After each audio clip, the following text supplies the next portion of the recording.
permintaan maaf berikutnya.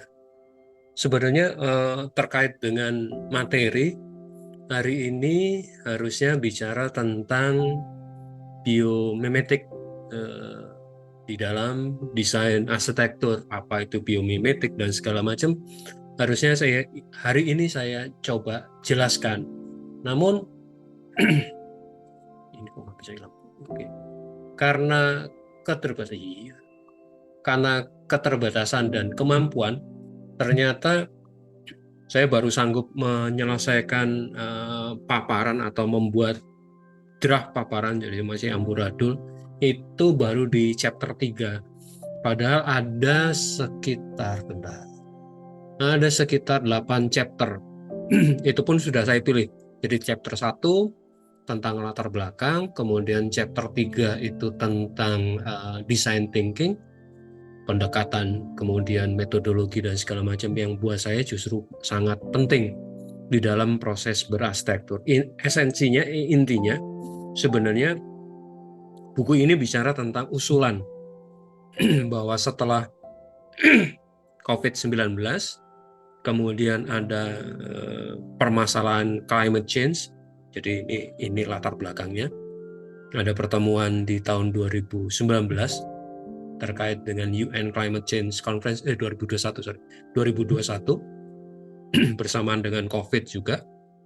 Kemudian penulis dan beberapa penulis yang lain kemudian mengusulkan sebenarnya permasalahan dunia terkait dengan climate change, terkait dengan kesehatan yang efek dari COVID-19 itu bisa diselesaikan secara biomimetik, biomimikri, kemudian biomimetik di dalam arsitektur. Ini yang sebenarnya saya mau coba jelaskan secara lebih detail di siang ini, tapi ternyata sampai baru tadi jam 11 saya baru bisa menyelesaikan di chapter 3. Ini pun penjelasannya akan sangat panjang sebenarnya. Itu kenapa materi ini akan saya, seperti biasa, saya akan bikin videonya.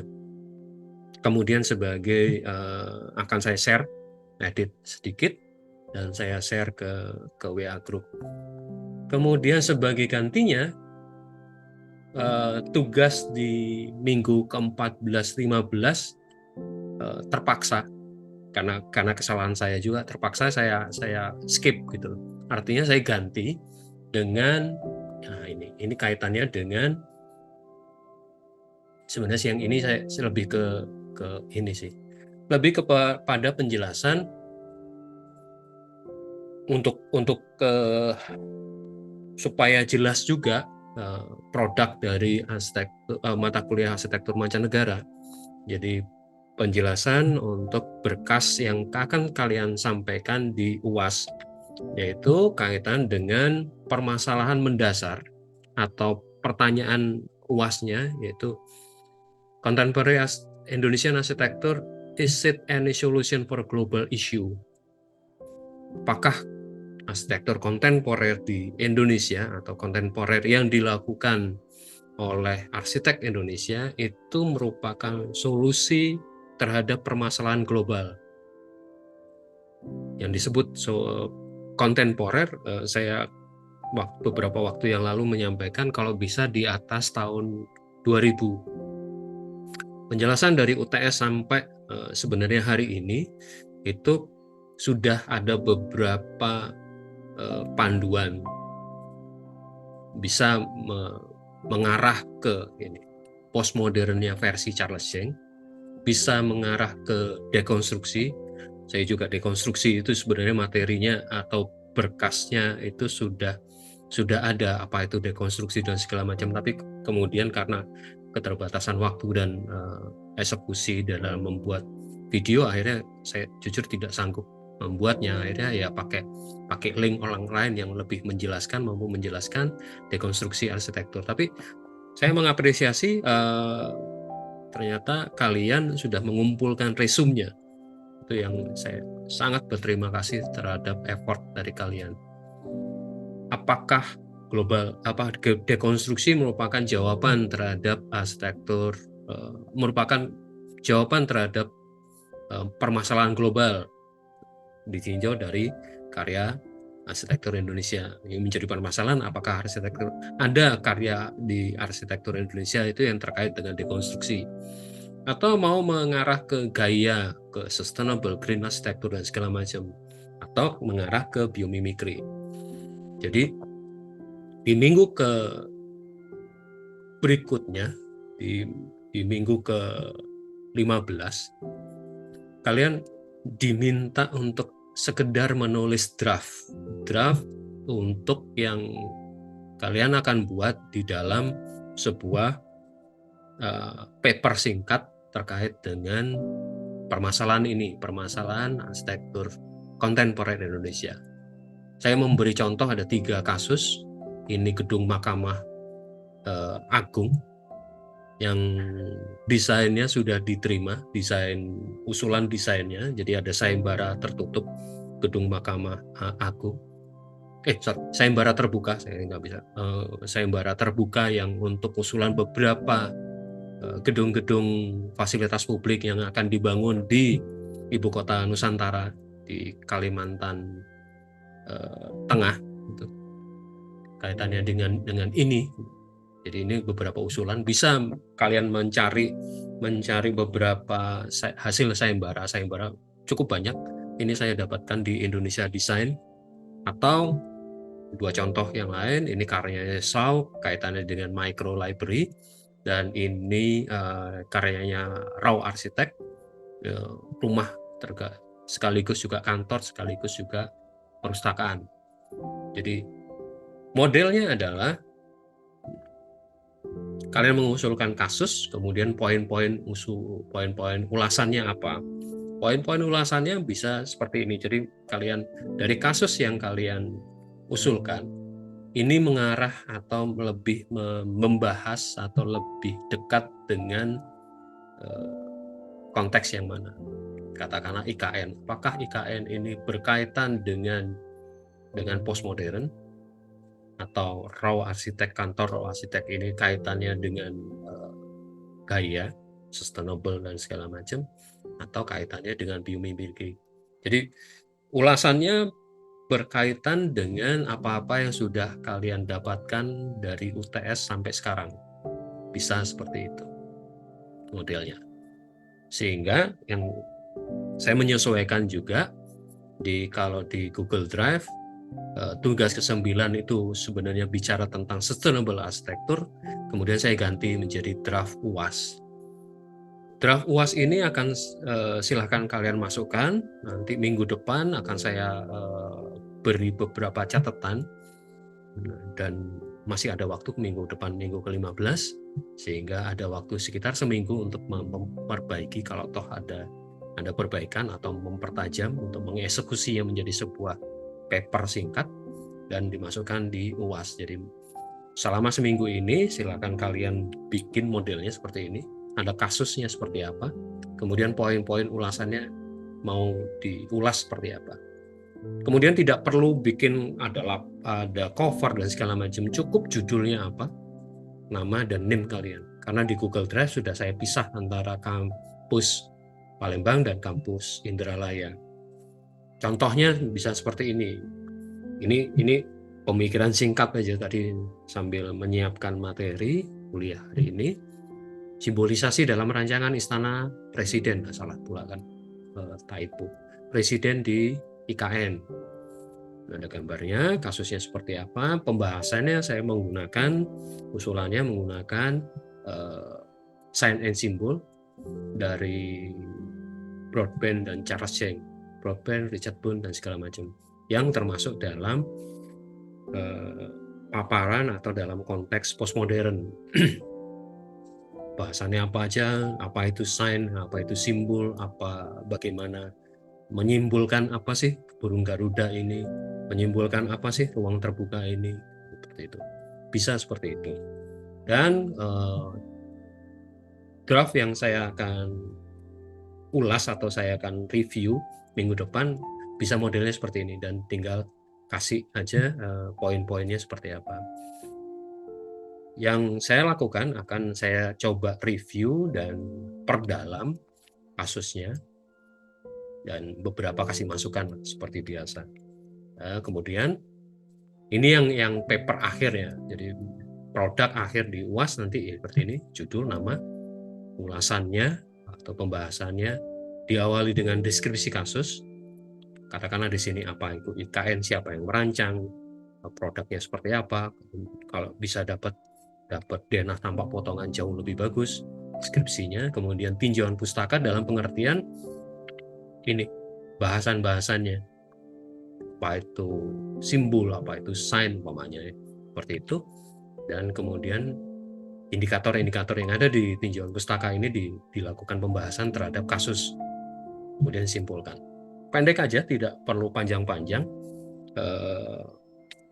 mungkin sekitar 1000 sampai 1200 kata cukup gitu, tidak perlu terlalu panjang gitu. Itu yang akan saya disampaikan di paper akhir UAS. Sebenarnya itu yang coba saya sampaikan di minggu ini, siang ini. Dan sebelum kok saya tutup, sorry.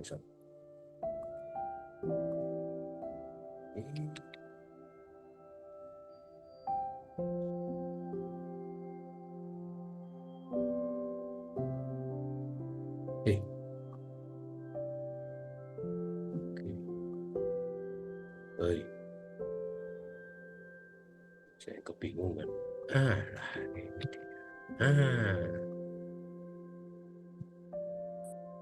Sehingga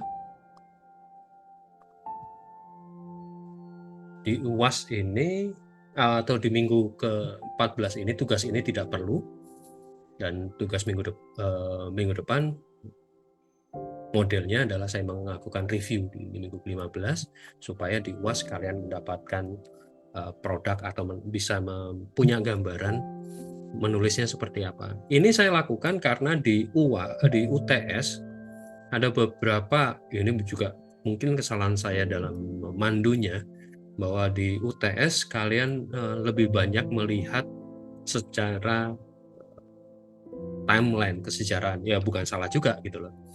Cuman sebenarnya saya ingin melihat apakah kalian paham di arsitektur modern di Indonesia itu bukan arsitektur modern yang terjadi di Amerika, terjadi di Eropa secara umum. Jadi bukan berakar pada Bauhaus sebenarnya.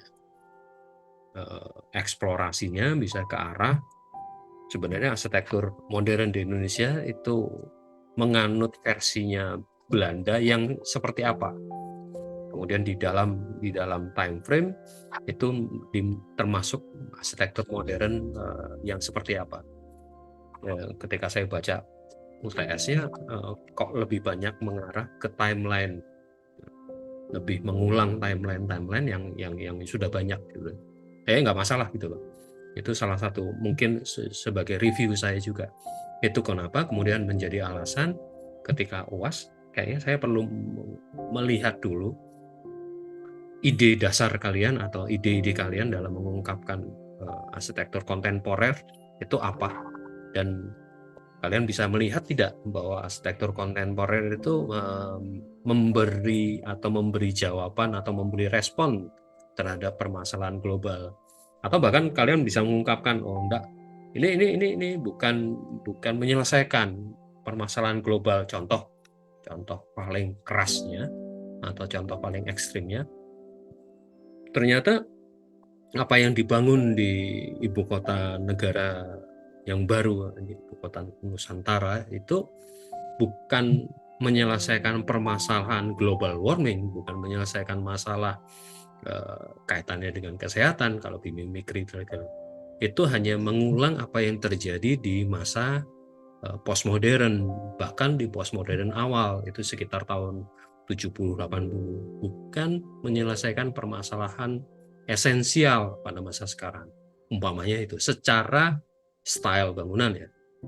Ini terlepas dari masalah kebutuhan terhadap sebuah tempat, sebuah ibu kota pemerintahan yang terbaru, bukan permasalahan itu, tapi secara arsitektural, secara bentuk, secara fungsi, secara problem solvingnya itu justru tidak menyentuh gitu. Hanya penyelesaian permasalahan kebutuhan ibu kota pemerintahan yang baru, bisa ke arah situ. Ini contoh yang ekstrim. Atau kalau kembali ke Shaw ini, ternyata Shaw ini tidak melakukan pendekatan apapun, tidak melakukan pendekatan yang postmodern atau gaya atau biomimikri. Dia hanya sebagai wadah kegiatan. Jadi penyelesaian permasalahannya adalah sebagai wadah kegiatan dari kebutuhan masyarakat terhadap sebuah ruang publik, sebuah ruang bersama, yang memang fokus utamanya pada pendidikan. Bahasanya bisa mengarah ke sana, atau mengarah atau yang punyanya Raw Arsitek ini bukan gaya, tapi dia biomimikri. Di dalam bahasanya biomimetik, bisa ke arah situ. Jadi meskipun ada panduan terhadap empat topik ini, tapi kalian bisa mengcounternya atau bisa justru berseberangan terhadap keempat bahasan ini. Ini hanya sebagai landasan atau sebagai pemicu saja. Begitu kurang lebih. Silakan kalau ada pertanyaan. Jadi kebayang ya mau ngapain? Atau kalau mudahnya, kalian sekarang kan lagi studio dan di tahap-tahap akhir menyelesaikan studio itu ada studi preseden. Kalian lihat aja studi preseden itu. Kalau toh masuk dalam kriteria bahwa ini arsitektur Indonesia, arsitektur Indonesia itu apa sih? Arsitektur yang berada di Indonesia, bisa seperti itu mudahnya. Atau arsitektur yang dikerjakan oleh seorang arsitek Indonesia. Mudahnya seperti itu. Silakan kalau ada pertanyaan. Penjelasan singkat. Nanti saya usahakan besok video pembelajaran tentang biomimetik itu bisa selesai dan segera saya bereskan. Ada tiga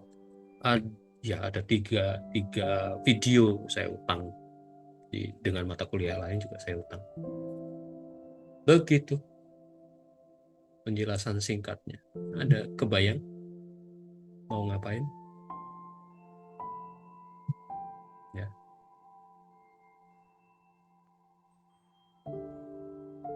Atau Pak, boleh enggak kira-kira saya langsung lompat tidak ke draft ini tapi langsung ke tulisan, Pak? Silahkan, tidak masalah. Jadi minggu depan itu bisa model seperti ini, masih kasusnya apa dan poinnya apa, atau mau langsung nulis apa. Atau bahkan nanti kalau ketika saya review tulisan ini sudah cukup mewakili untuk UAS, kalian tinggal pindah ke folder UAS-nya, atau kalian tinggal copy paste ke folder UAS. Ini saya lakukan mengingat juga pasti di minggu-minggu ini kalian sudah cukup sibuk dengan gambar UAS untuk rancangan dan apalagi struktur konstruksi, itu pasti. Kalau ada permasalahan, ada segala macam, jangan sungkan untuk menggunakan WA group untuk bertanya. Ini juga untuk kebaikan kita bersama, jadi UAS-nya juga bisa lancar. Saya berterima kasih karena secara aktif kalian juga tugas-tugasnya saya juga kalian kumpulkan. Meskipun kita jarang ketemu, baik apalagi offline, online aja jarang. Oke, kalau tidak ada masalah, tidak ada pertanyaan, silahkan bekerja. Saya tidak akan mengganggu lebih lanjut karena pasti kalian udah jam tidurnya sudah mulai terganggu. Silakan kalian lanjutkan bekerja. Oke, terima kasih. Sampai jumpa minggu depan. Saya tunggu berkasnya ya. Terima kasih, saya tutup.